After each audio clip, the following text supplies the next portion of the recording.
Hello everyone, welcome to the Vani classes. हम शुरू कर रहे हैं HP TET and TGT medical की प्रिपरेशन। तो इस वीडियो में मैं लेकर आई हूँ आपके लिए एनसीईआरटी 12th बायोलॉजी का चैप्टर 1 जिसका नाम है रिप्रोडक्शन इन ऑर्गेनिजम्स। तो हम चैप्टर वाइज अब शुरू करेंगे। पहले चैप्टर 1 देखेंगे, फिर चैप्टर 2। इस तरह से हम एक एक चैप्टर करके अपना जो सिलेबस है एनसीईआरटी 10+2 का उसको कंप्लीट करेंगे। एंड देन हम 10+2 का भी बीच बीच में वीडियोस लेकर आऊँगी मैं आपके लिए। दोनों बुक्स हम साथ साथ में लेकर चलेंगे, ठीक है। एनसीईआरटी बायोलॉजी की 11th की भी और 12th की भी। चैप्टर वाइज हम देखेंगे। सबसे पहले हम चैप्टर की जो मेन हाइलाइट्स हैं उनको डिस्कस करेंगे।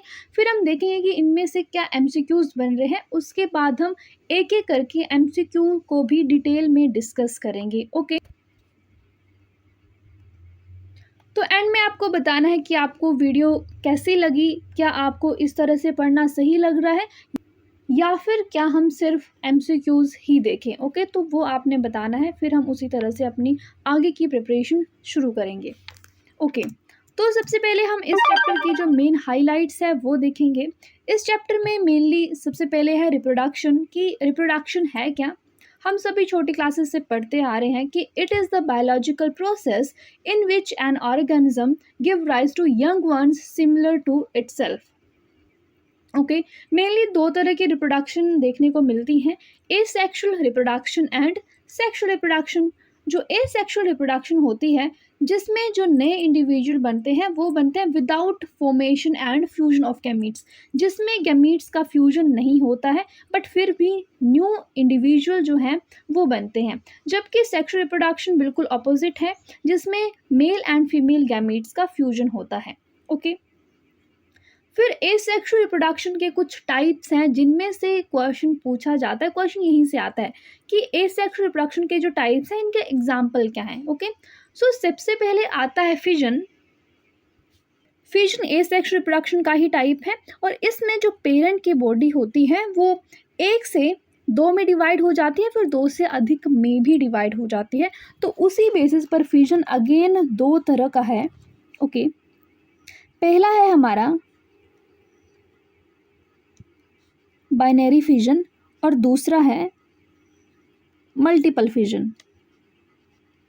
ठीक है, बाइनरी मीन्स एक पेरेंट ऑर्गेनिज्म से दो डॉटर सेल्स बनेंगे। ओके, जबकि मल्टीपल में एक पेरेंट से बहुत ज़्यादा डॉटर सेल्स बनेंगे, यानी कि दो से अधिक बनेंगे, उसको हम मल्टीपल फिजन कहेंगे। अब पॉइंट ये है कि इनके एग्जाम्पल क्या है, क्योंकि क्वेश्चन तो यहीं से आएगा। ओके, बाइनरी फिजन का एग्जाम्पल है हमारे पास अमीबा। ओके, आगे इसका डायग्राम भी देखेंगे जहाँ पे हमने क्वेश्चन में डिस्कस किया है। बाइनरी फिजन का एग्जांपल है अमीबा, यूग्लिना। यूग्लिना में भी बाइनरी फिजन होता है और पैरामीशिया में भी बाइनरी फिजन होता है। जबकि जो मल्टीपल फिजन है ये हमें देखने को मिलता है प्लाज्मोडियम में। किसमें? प्लाज्मोडियम में।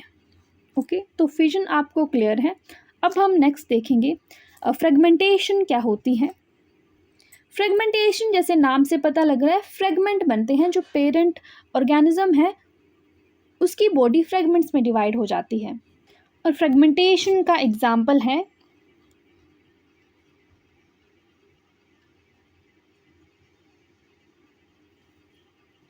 माइक्रोस्टोमम, जो कि एक फ्लैटवर्म है, उसमें भी फ्रेगमेंटेशन होती है। और एक आप एग्जाम्पल बताएंगे कि फ्रेगमेंटेशन और किस ऑर्गेनिज्म में होती है। ठीक है, कमेंट सेक्शन में कमेंट करके ज़रूर बताना। ओके, नेक्स्ट बात आती है बडिंग की। बडिंग से बहुत बार क्वेश्चन पूछा जाता है कि बडिंग किस में होती है। तो बडिंग में बेसिकली होता क्या है कि जो पेरेंट ऑर्गेनिज्म है उसमें से बड की फॉर्मेशन होना शुरू होती है और जब वो बड फुली मैच्योर हो जाता है तो वो अपने पेरेंट से अलग हो जाता है और एक नए ऑर्गेनिज्म को बनाता है। ठीक है, तो इस तरह से बडिंग होती है और इसका एग्जाम्पल है हमारे पास बहुत ईजी, हाइड्रा। ठीक है, देन आती है रीजनरेशन।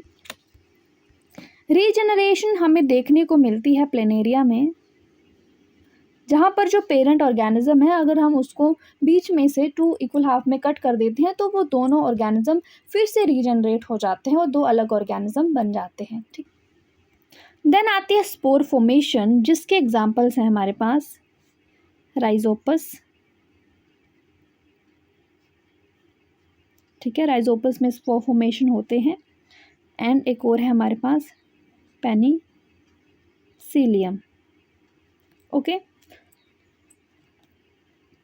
अब है हमारे पास वेजिटेटिव प्रोपेगेशन, जिसमें वेजिटेटिव पार्ट्स जो होते हैं प्लांट की, उनमें से रिप्रोडक्शन होती है। ठीक है, उनमें से नए प्लांट जनरेट होते हैं।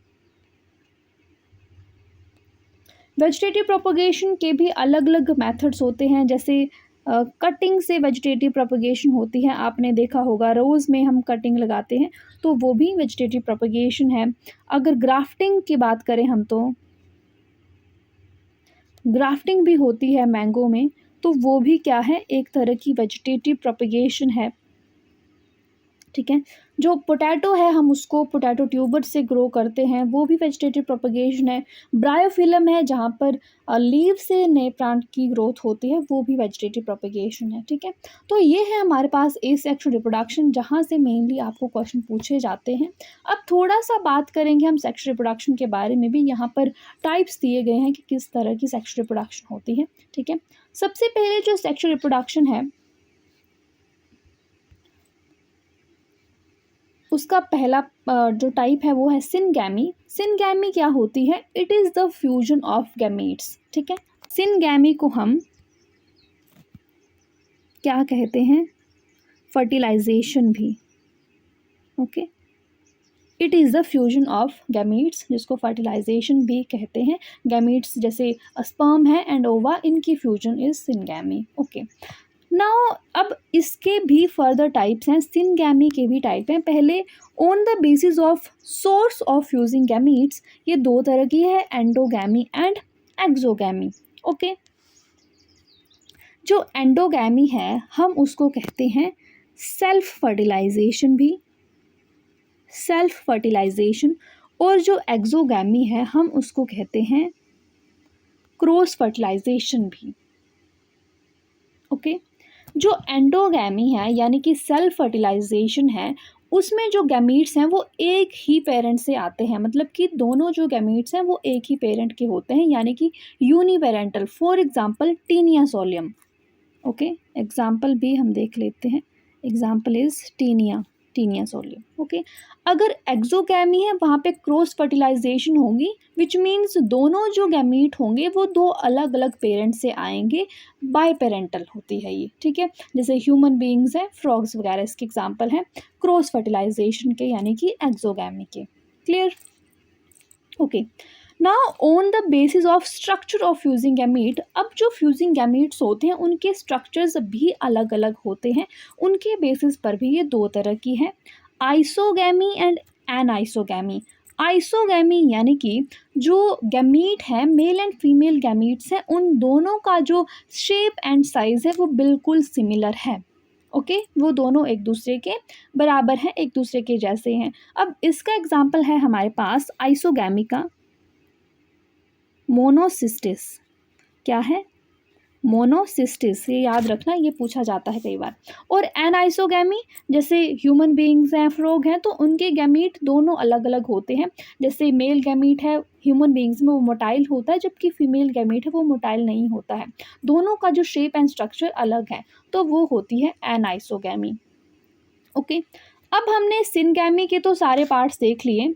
ठीक है, सिनगैमी के सभी देख लिए। On the basis of fusing of gamete दो तरह की, endo and exo, and structure के बेसिस पर आइसोगैमी एंड द एनाइसोगैमी।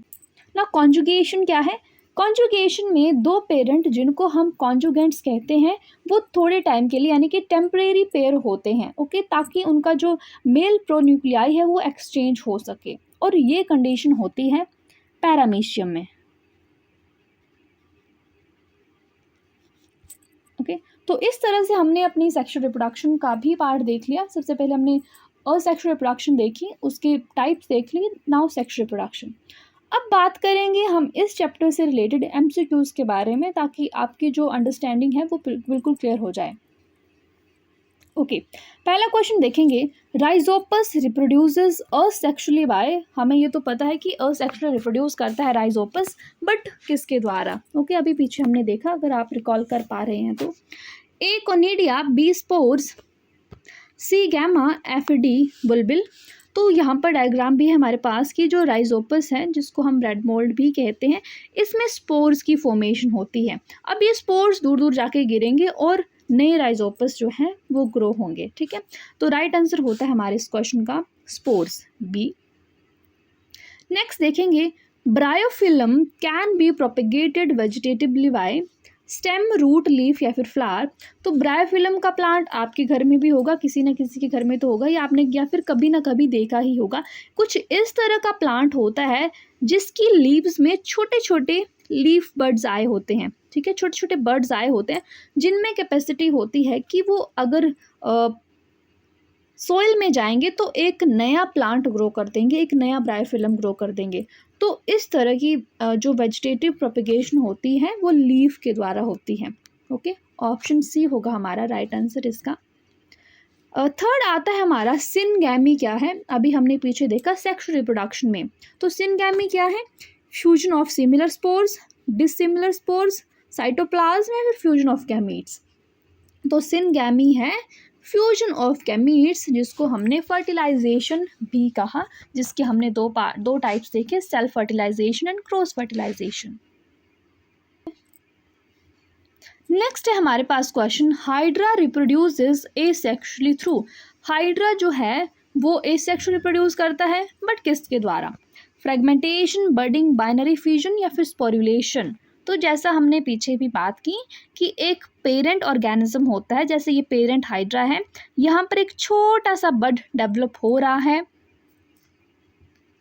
इस बड की ग्रोथ हो रही है, और जब ये फुली मैच्योर हो गया तो ये यहाँ से डिटैच होगा और ये एक नया हाइड्रा बना देगा। ओके, तो इस तरह से पेरेंट से एक नया हाइड्रा बन गया।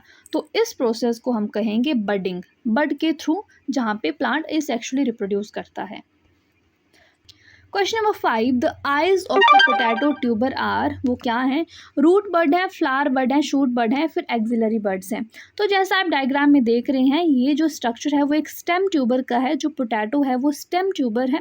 अब स्टेम ट्यूबर क्यों है, ये भी क्वेश्चन आता है। कई बार क्वेश्चन पूछा आता है कि जो पोटैटो है वो स्टेम ट्यूबर है या फिर रूट ट्यूबर है या फिर रूट है या फिर क्या है वो, है ना। तो पोटैटो एक स्टेम ट्यूबर है, क्यों? क्योंकि इसमें नोड्स और इंटरनोड्स होते हैं। अब ये नोड्स या फिर इंटरनोड्स क्या हैं? जैसे ये जो है, जिनको बर्ड्स हमने यहाँ पे कहा है, या फिर आइज़ हम इसको बोलते हैं, ये होती हैं हमारी नोड्स। और आपको पता होगा कि जो दो नोड्स के बीच का डिफरेंस इस इंटरनोड, जैसे कि हमारी स्टेम में होता है। ठीक है, तो पोटैटो एक स्टेम ट्यूबर है, और ये जो इसमें छोटी छोटी आइज़ हैं वो क्या हैं? अगर हम इन आइज़ को यहाँ से कट कर दें ऐसे, तो हम इनको अगर सॉइल में लगाते हैं तो इनसे एक नया पोटैटो का प्लांट है वो आ जाता है। ठीक है, तो इन आइज़ को हम कहते हैं एक्सिलरी बर्ड्स। क्या कहेंगे? Axillary buds, option C. Now fleshy part of an apple, fleshy part जिसको हम खाते हैं वो क्या होता है एक एप्पल का? थैलेमस होगा, न्यूसेलस होगा, ओवरी होगा या फिर एंडोस्पर्म होगा। ओके, तो ओवरी और थैलेमस में कन्फ्यूजन हो जाती है। तो एप्पल का जो फ्लैशी पार्ट है जिसको हम खाते हैं वो थैलेमस है, बीच में इसका सीड होता है, और जो सीड की कवरिंग होती है उसको पेरिकार्प कहते हैं। Clear? Now 7, development of fruit without fertilization is called. जब फ्रूट की डेवलपमेंट होती है बिना फर्टिलाइजेशन के, उस प्रोसेस को क्या कहते हैं? Cell division, cell culture, parthenocarpy, none of these. इस प्रोसेस को हम कहेंगे पार्थिनोकार्पी। और इस प्रोसेस से जो भी फ्रूट्स आएंगे वो सीडलेस होते हैं, उसमें कोई भी सीड नहीं होता है। जैसे वाटरमेलन को ग्रो करने के लिए इस टेक्निक का यूज़ किया जाता है, टोमेटोज़ को ग्रो करने के लिए इस टेक्निक का यूज़ किया जाता है। Clear? Amoeba reproduces by, amoeba reproduces by, बहुत ही ईजी क्वेश्चन है, हमने पीछे भी डिस्कस किया। Binary fusion, multiple fusion, both of these, none of these. So amoeba है ये रिप्रोड्यूस होता है बाय बाइनरी फ्यूजन, क्योंकि एक पेरेंट अमीबा है, धीरे धीरे इसकी न्यूक्लियस जो है वो इलोंगेट होता है, साइटोप्लाज्म और न्यूक्लियस दोनों की डिवीजन हो जाती है और 2 डॉटर सेल्स बन जाते हैं। ठीक है, इस तरह से एक पेरेंट से 2 डॉटर सेल्स बनेगी, यानी कि बाय। ठीक है, तो it is binary fusion. Clear? Next, in grafting, the portion to be grafted on the main part is called adventitious bud, stem, stalk या फिर scion. ग्राफ्टिंग जैसे पीछे हमने एग्जाम्पल भी देखा था, मैंगो में ग्राफ्टिंग की जाती है। तो जो पेरेंट है यानी कि जो मेन पार्ट है उसको हम कहते हैं स्टॉक, जिस पर ग्राफ्ट किया जाता है। ओके, और जिसका ग्राफ्ट होना होता है उसको हम कहेंगे स्कायोन। तो राइट आंसर क्या हुआ?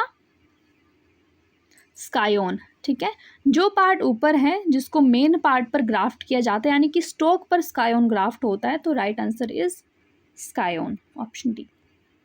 Next one, banana is vegetatively propagated by tubers, rhizome, bulb या फिर सक्कर्स। तो बनाना है उसको हम वेजिटेटिवली ही प्रोपेगेट करते हैं राइजोम के थ्रू। ठीक है, छोटे छोटे ही राइजोम्स होते हैं जो मेन बड़ा बनाना का पेड़ होता है उसके साइड में, तो इनकी हेल्प से हम बनाना को ग्रो कर सकते हैं।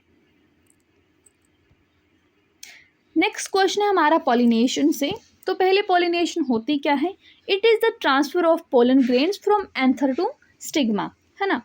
तो ये जो क्वेश्चन है इसमें हम देखेंगे क्या कहा गया है। The transfer of pollen grains from anther to stigma of another flower of the same plant. ठीक है, एक ही प्लांट है, एक हमारे पास प्लांट है, उसमें एक फूल ये है और एक फूल ये है।